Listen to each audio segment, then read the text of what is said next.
ఏం దురభిమాన దుర్యోధన, ఏమైనది నీ అఖండ సామ్రాజ్య వైభవము? ఎక్కడ నీ హంసతులికా తల్పము? వినిపింపవే సుప్రభాత గీతికలు. ఆక్రోశించినది ఆ కౌంతేయులు కాదు, అవమాన సంక్షిప్త హృదయుడవు నీవే అభాగ్యుడవు సుయోధన. నీకు మరణమే మేలు సుయోధన. మన బ్రతుకులు కళలు కావు, కళలను గుర్తించే రోజులు రావా? నాటకాల మీద ఏంటయ్యా నీ నాటకం?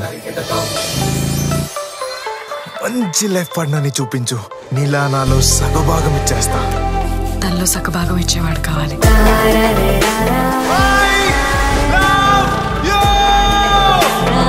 నేను సర్ప్రైజ్ అయ్యేలా ఇంప్రెస్ చేయి.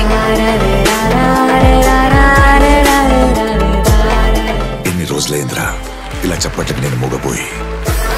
కళాకారులు కంటతడి పెట్టకూడదు. అయినా కళలను కాసులతో కొలవచ్చా? ఎన్నిసార్లు ఒక ప్రేమికుడిగా ఇంప్రెస్ చేసావు, కానీ ఒక మనిషిగా ఒక్కసారైనా ఇంప్రెస్ చేయడానికి ప్రయత్నించావురా?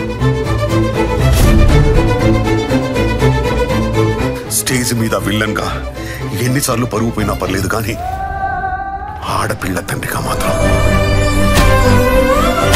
ఆ ఇష్టాన్ని మనసులో ఉంచుకుని బయటకి ఇష్టాన్ని చెప్పాడు అనుకోలేదు.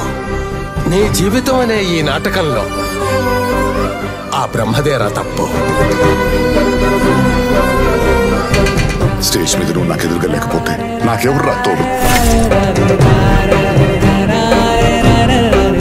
నాటకం చేసేటప్పుడు తల మీద కిరీటం పెట్టుకుంటూ గౌరవం వస్తుంది చూడు, అలాగే నీ మీద కూడా గౌరవం వచ్చిందిరా.